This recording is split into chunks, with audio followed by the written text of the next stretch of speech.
제게는 가족보다 더 가깝다고 생각했고 제 인생이 끝날 때까지 평생 함께 할 줄 알았던 친구가 있습니다. 하지만 그런 친구에게 저는 결국 배신을 당하고 말았습니다. 친구와 저는 흔히 말하는 어릴 적부터의 친구 사이는 아니었지만 그 누구보다도 서로를 가장 잘 알고 가까웠다고 생각했고 또 의지했었던 사이였죠. 우선 저는 30대 초반이며 서울 토박이로 생활을 하고 있습니다. 그 친구를 처음 알게 된 지도 벌써 10년이 훌쩍 넘은 얘기죠. 친구를 처음 알게 되었을 때는 대학교 때 시절 알게 되었습니다. 처음 대학교를 가는 날 마치 학창시절처럼 낯선 사람들이 가득했죠. 그런데 제 옆자리에 앉았었던 그 친구는 제게 먼저 말을 건넸습니다. 자신은 어릴 때부터 제주도에서 자라서 낯선 환경이라 저에게 잘 부탁한다고 하더라고요. 근데 저도 서울에 살았을 뿐이지 여기 있는 모든 게 다 낯설고 부담스러운데 이런 부탁을 하니 뭔가 부담스럽긴 했지만 반갑기는 하더라고요. 근데 그 친구의 성격은 그렇게 타고난 사람이었죠. 처음 보는 사람에게도 아무렇지 않게 다가가는 그런 성격의 친구였습니다. 그때 당시에는 저도 너무 부담스러운 자리였기에 말을 걸어주니까 고마웠습니다. 제게는 낯선 환경에서 도움이 돼주었던 친구였죠. 그 친구와 저는 어떻게 보면 아무도 모르는 낯선 사람들 가운데 처음으로 친구가 된 셈이었습니다. 그래서 같이 많은 시간을 함께 붙어 다녔고 결국 동아리까지 같이 들어가게 되었습니다. 지금은 그렇지 않겠지만 제가 대학교 생활을 할 때만 해도 특정 동아리는 마치 군대 마냥 군기가 엄청 강했습니다. 저는 동아리 활동은 취미라는 생각이 강했었고 언제든지 그만두면 그만이지라는 생각이 있었습니다. 하지만 그때 당시 제가 그 동아리에 들어가게 된 이유가 있었죠. 왜냐하면 지금의 제 아내가 그때 제가 짝사랑했었던 여자였습니다. 대학교에 오자마자 반했던 여자였죠.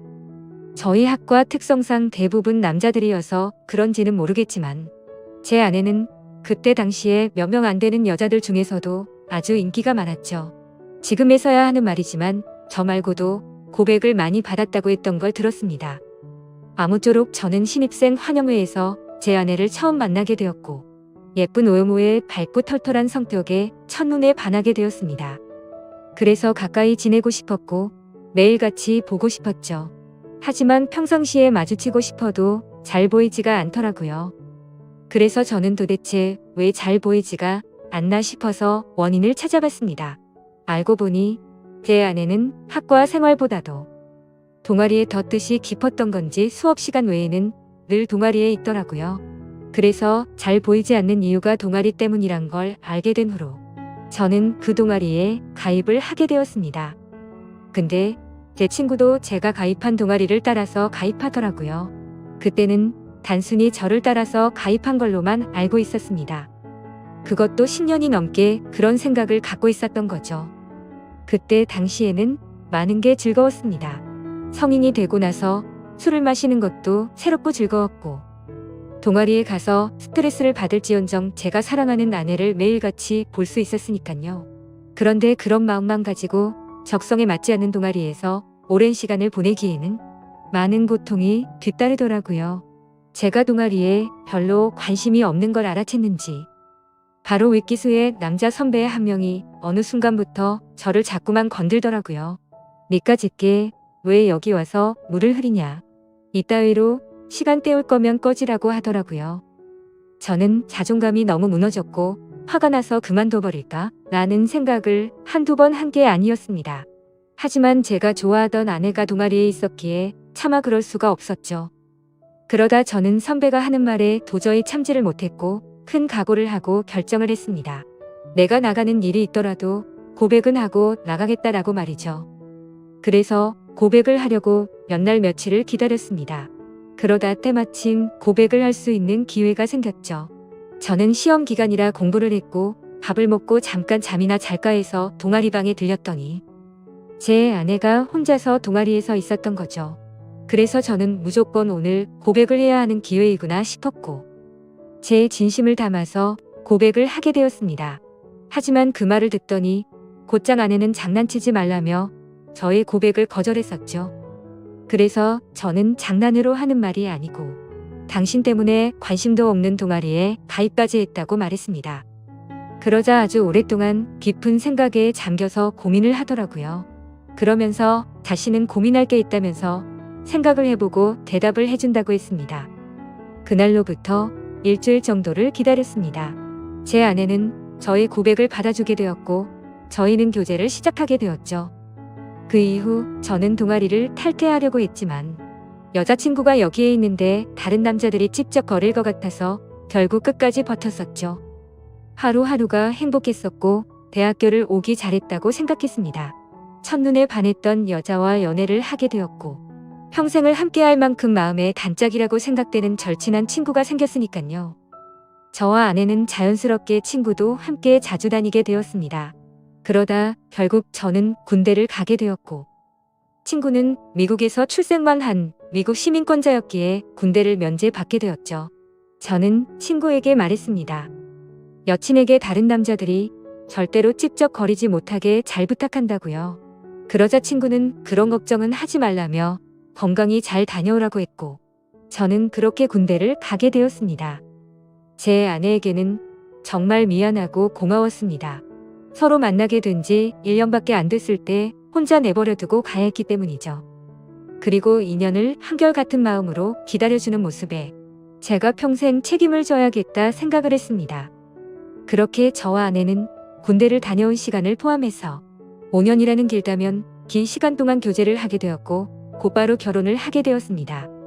그리고 나서 제 친구는 제가 결혼을 한 뒤로 자신의 고향인 제주도로 다시 돌아가게 되었죠. 친구는 제주도로 돌아가게 된 후에 부모님의 지원을 받아서 해양 레저숍을 운영하더라고요. 그렇게 사업을 성공적으로 이룬 친구는 젊은 나이에 억대가 넘는 연봉으로 성공한 삶을 이루었고 저는 그저 그런 평범한 직장에 취직을 하게 되었습니다. 그렇게 친구는 1년에 한 번 정도씩 얼굴을 보게 되었죠. 하지만 너무 친했던 친구라서 아주 오랜만에 보더라도 어제 만난 듯이 전혀 거리낌이 없었고 저희는 늘 그렇듯 우정을 다져가고 있었습니다. 그러다 얼마 전 친구는 이번에 비즈니스상 미팅이 있어서 서울로 온다고 하더라고요. 반가운 마음에 아내의 허락도 구하지 못한 채 저희 집으로 꼭 오라고 말했습니다. 막상 말하고 나서 끊고 나니 아차 싶더라고요. 그래서 아내에게 어렵게 말을 했죠. 성원이가 다음 주에 서울 올라와서 집으로 오라고 했는데 괜찮아? 라고 하자 아내는 잠깐 멈칫하더니 응 그럼 괜찮지라고 대답을 하더라고요. 저는 아내가 이해를 해주어서 다행이구나 싶었습니다. 며칠이 지난 뒤 친구는 서울로 올라오게 되었고 일을 마치고 저희 집으로 찾아왔습니다. 아내는 친구에게 간단히 인사를 하고는 술상을 차리러 갔고 친구와 저는 오랜만에 만나서 시간 가는 줄도 모르고 술자리를 가지게 되었죠. 그렇게 한창 술을 마시고 자고 일어났더니 친구는 여전히 잠을 자고 있었고 저는 늦잠을 자버리는 바람에 정신없이 출근을 했습니다. 그리고 나서 퇴근을 하고 집으로 들어갔더니 친구와 제 아내가 마주 앉아서 밥을 먹고 있더라고요. 저는 친구에게 내려간 줄 알았더니 아직 안 갔어? 라고 묻자 친구는 아직 일이 덜 끝나서 며칠만 더 있다가 간다고 하더라고요. 그러자 아내는 서울에 아는 사람도 없고 여기에 친구가 있는데 굳이 딴 데 가지 말고 저희 집에서 머물러도 된다고 말하더군요. 친구는 너무 민폐가 아니냐며 괜찮냐고 하는데 뭐라고 하겠습니까? 아내도 괜찮다고 하는데 친구가 되어 가지고 다른 데 가서 자라고 할 수도 없었죠. 저도 네가 괜찮으면 여기에서 지내도 된다고 했고 친구는 곧바로 고맙다고 대답을 했습니다. 아내는 저도 앉아서 같이 밥 먹자며 밥을 차려주는데 뭔가 기분이 이상하더군요. 열심히 일하고 집에 들어왔더니 아무리 친구라지만 아내와 단둘이서 밥을 먹고 있다는 게 찜찜했습니다. 하지만 제가 너무 과하게 생각하는 거 아닌가 싶어 그냥 그러려니 할 수밖에 없었죠. 옷을 갈아입고 식탁에 앉으니 비싼 한우가 놓여져 있었고 온갖 음식이 푸짐히 차려져 있더라고요. 저는 아내에게 이게 뭐냐고 묻자 친구가 대답하더라고요. 제 아내가 먹고 싶어 해서 아까 같이 장 보다가 자기가 샀으니 부담 갖지 말아달라고 했습니다. 그래서 둘이 같이 장도 보러 갔다 왔냐고 묻자 친구는 술도 깨고 산책도 할 겸 같이 다녀왔다고 하더군요. 아무리 친한 친구라도 그렇지 이건 아니다 싶었고 그때부터는 기분이 좋지가 않았습니다. 그리고는 그날은 평소에 술은 입에도 대지 않던 아내도 합세하여 셋이서 술을 마시게 되었죠. 어느 정도 술이 들어가자 갑자기 아내는 친구에게 온갖 칭찬을 하더군요. 어떻게 너는 나이가 먹어도 아직도 예전 그 모습 그대로냐며. 섬에 살아서 그런지 피부도 까무잡잡한 게 왜 이렇게 몸이 좋냐며 묻더라고요. 그러자 친구는 만져볼래? 하면서 힘을 주더니 그걸 또 만져보고 아내는 좋다고 웃더라고요. 그때부터는 그냥 기분이 더러웠습니다. 남편을 옆에 두고 이것들이 무슨 짓거리인가 싶었죠. 저는 조용히 술만 마셔댔고 친구와 아내는 약간은 제 눈치를 본 건지 화제거리를 돌리더군요. 아내는 친구에게 요즘 경기도 안 좋을 텐데 제주도에도 피해가 크지 않냐며 물었고, 친구는 자신이 하는 사업은 관광지에 특혜를 받아서 그런지 크게 영향을 받지 않아 딱히 문제가 없다고 하더라고요. 그러면서 다음에 저와 같이 여행을 오면 풀코스로 관광을 시켜준다고 하더니 다른 거 걱정 말고 비행기만 타고 넘어오라며 말하더군요. 아내는 그 말에 좋다고 싱글벙글 웃는데 그때 저는 할 말이 없었습니다. 사실 아내에게 미안한 일이 있었던지라 거기다 대고 제가 뭐라고 말도 못했었죠. 결혼하고 얼마 지나지 않은 시점에 저는 지인의 권유에 투자를 하게 되었고 결국에는 사기를 당했습니다. 그때는 아내에게 조금 더 안락한 삶을 살게 해주고 싶은 마음에 과감히 투자를 했지만 오히려 빚더미에 안게 만들어서 생활을 더 힘들게 만들어버렸죠. 그래서 비싼 한우 같은 건 꿈도 꾸지 못했고 여행이라고는 신혼여행 이후로 단 한 번도 가지 않았으니 저는 도저히 할 말이 없었습니다.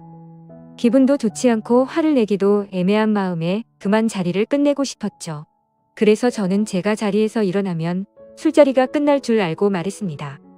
오늘은 피곤해서 먼저 일어날게 라고 했더니 친구는 벌써 자려고? 아쉬운데 조금 더 마시지 하더니 그럼 피곤할 텐데 먼저 들어가서 쉬어 우리는 조금만 더 마실게 라고 하더군요. 그러자 아내도 일어날 생각이 없는지 내일은 지각하지 말고 알람 꼭 맞춰놓고 자라고 하더라고요. 속으로 진짜 부글부글 끓었습니다. 자존심이 상해서 다시 앉기도 뭐했고 그냥 샤워를 해버리고는 자러 먼저 들어갔습니다. 그런데 그 기분으로 잠이 올 리가 없죠. 자정이 다 되어갈 때까지 그 둘은 하하호호 웃으며 떠드는데 친구고 뭐고 엎어버릴까 싶었지만 너무 쪼잔해지는 것 같아서 그냥 참고 있었습니다. 그렇게 잠에 못 들고 누워있는데 갑자기 작게 들리던 소리조차 들리지 않더라고요. 그러더니 1분 정도가 지나자 의자 빼는 소리가 들렸고 설거지를 하는 소리가 들렸습니다. 그래서 저는 물을 마시는 척하면서 거실로 나가봤더니 아내는 설거지를 하고 있었고 친구는 보이지가 않았습니다. 친구는 어디 갔냐고 물었더니 담배 피러 나갔다고 하더니 저보고 아직 안 잤냐고 묻더라고요. 저는 목이 말라서 잠이 깼다며 물을 마시고 방으로 들어갔고 아내는 설거지를 끝마치고는 방으로 들어오더군요. 그날 밤 저는 자는 둥 마는 둥 너무 짜증이 나서 잠을 뒤척였고 다음날 굳이 자고 있는 친구를 깨워서 집 밖으로 데리고 나왔죠. 친구에게는 거짓말이라도 해서 내보내야 되겠다 싶어서 말했습니다. 진짜 미안한데 아무래도 아내가 조금 불편해하는 것 같다고 했더니 친구는 아 그랬구나. 내가 너무 눈치가 없었지라며 미안하다고 하더군요. 그러더니 어차피 오늘 저녁에 내려가려고 했다면서 미팅 다녀와서 저녁에 들어올 것 같은데 그때 짐 챙겨서 나간다고 하더라고요. 저는 그래서 오늘 나도 외부 미팅이 있어서 저녁에 얼굴은 못 볼 것 같다고 했습니다. 항상 미팅 끝나고 술자리를 하는 자리라 늦을 것 같은데 조심히 내려가라고 미리 작별 인사를 했습니다. 그렇게 인사를 마치고 친구는 미팅이 있다면서 택시를 타고 갔고 저도 회사로 출근을 했습니다. 그런데 괜히 쓸데없이 늦게 들어간다고 말한 것 같아서 계속해서 찜찜하더라고요. 오늘 외부 미팅을 갔다가 술자리를 가지면 절대로 빠질 수가 없는 자리였기 때문이죠. 그러면서 어제 아내와 친구가 나눴던 대화도 다시 떠올랐고 참아해선 안 될 상상까지 들더라고요. 그런 말도 안 되는 상상을 하다 보니 제정신이 아니었던 건지 집에다가 카메라라도 설치해야겠다 싶었습니다. 이미 온갖 더러운 생각을 가진 저는 밥 생각도 없었고 점심시간을 이용해서 초소형 카메라를 사서 집으로 갔습니다. 아내는 항상 그 시간에는 운동을 가는 시간이라 집은 역시나 비워져 있더라고요. 저는 얼른 안방에 카메라를 설치했고 다시 회사로 돌아갔습니다. 그렇게 저녁이 되었고 친구와 아내에게 연락을 했습니다. 친구는 지금 미팅이 일찍 끝나서 비행기를 타러 간다며 다음에 보자고 대답을 했고, 아내는 친구 배웅해주고 집에서 쉬고 있다고 대답을 하더라고요. 그래서 저는 내가 너무 제정신이 아니었구나 생각을 하면서 괜히 쓸데없는 돈 썼네 싶었습니다. 그렇게 저는 외부 미팅을 갖고 술자리를 마친 뒤에 집으로 들어갔습니다. 항상 그 자리는 만취 상태가 될 때까지 마시는 자리였기에 그날도 저는 만취 상태가 되어 있었죠. 집으로 들어가 보니 친구는 없었고 그 정신없는 와중에도 뭔가 찜찜한 기분이 풀린 것 같고 좋더라고요. 그렇게 저는 침대에 눕자마자 곧바로 잠이 들었고 아침에 일어나자마자 또 정신없이 출근을 했습니다. 그렇게 하루 종일 일을 하고 있다가 아차 싶더군요. 어제 설치한 카메라를 회수 못한 게 생각이 났던 거죠. 혹시라도 아내가 알아차리면 엄청나게 큰 싸움으로 번질 것 같아서 퇴근하자마자 빨리 치워야겠다라고 생각을 했습니다. 그래서 저는 퇴근하자마자 곧장 집으로 들어갔더니 아내가 집에 없더군요. 아내에게 전화를 했지만 받지를 않았고 어디 갔냐고 카톡을 보냈지만 답장이 없더라고요. 그래서 일단 아내가 들어오기 전에 카메라를 치워야겠다 싶어서 뺐습니다. 근데 아내는 2시간이 넘도록 전화도 오지 않고 카톡 답장도 오지가 않았습니다. 슬슬 짜증이 나기 시작했고 진짜 아내가 바람이라도 났나 싶었죠. 그래서 저는 갑자기 카메라 생각이 번뜩 났고 저장된 영상을 돌려봤습니다. 근데 정말 너무 충격적인 장면들이 그대로 녹화되어 있더군요. 제가 카메라를 설치하고 집 밖으로 나간 지 2시간 정도가 지나자 남자 여자 목소리가 들려오더니 제 아내와 친구는 방으로 키스를 하면서 들어왔습니다. 정말 그 모습을 보는 순간 바로 욕이 튀어나왔고 소리를 질러댔습니다. 그 둘은 자연스럽다는 듯이 제 침대에 누워서 스킨십을 하는데 너무 역겨워서 도저히 보질 못하겠더군요. 그래서 빨리 감기로 넘겨버렸고 오늘 날짜로 찍힌 영상을 봤더니 제주도로 내려갔다던 친구 놈이 또 아내와 제 방으로 들어오는 겁니다. 너무 큰 충격을 받아서 할 말이 없고 생전 처음으로 눈물이라는 걸 흘렸습니다. 슬퍼서 우는 게 아니라 분노가 극도로 치밀어 오르다 보니 눈물이 난다란 걸 깨달았죠. 그러면서 제가 퇴근하기 1시간 전쯤 남편이 들어올 수도 있을 것 같다면서 계속 같이 붙어 있고 싶은데 아쉽다고 하더니 나가서 같이 있자고 하더니 화면에서 사라졌습니다. 제가 그 영상을 보는 중에도 제 아내는 친구놈과 밖에 나가서 같이 붙어 있었던 거였죠. 저는 그래서 바로 친구놈에게 전화를 했습니다. 역시나 전화를 받지 않더군요. 근데 아내와 달리 몇 통을 걸었더니 전화를 받더라고요. 저는 침착하고 물었습니다. 제주도에 조심히 잘 내려갔냐고 물었죠. 그러자 친구는 잘 내려왔지. 그게 그렇게 궁금해서 전화를 이렇게 몇 통씩이냐고 했냐고 묻더군요. 그 말을 듣고 있는데 아내에게서 카톡이 바로 오더군요. 친구랑 오랜만에 만나서 영화를 보고 있다고 거짓말을 아주 자연스럽게 하더라고요. 카톡을 보자마자 더 이상 저는 분노를 참을 수가 없었고 곧바로 욕을 했고 소리를 질렀습니다. 네가 내 친구라는 놈이 어떻게 내 아내랑 바람을 필 수 있냐고 했죠. 그놈은 당황하면서 무슨 소리냐며 무슨 근거로 그런 말도 안 되는 소리를 하냐고 하더라고요.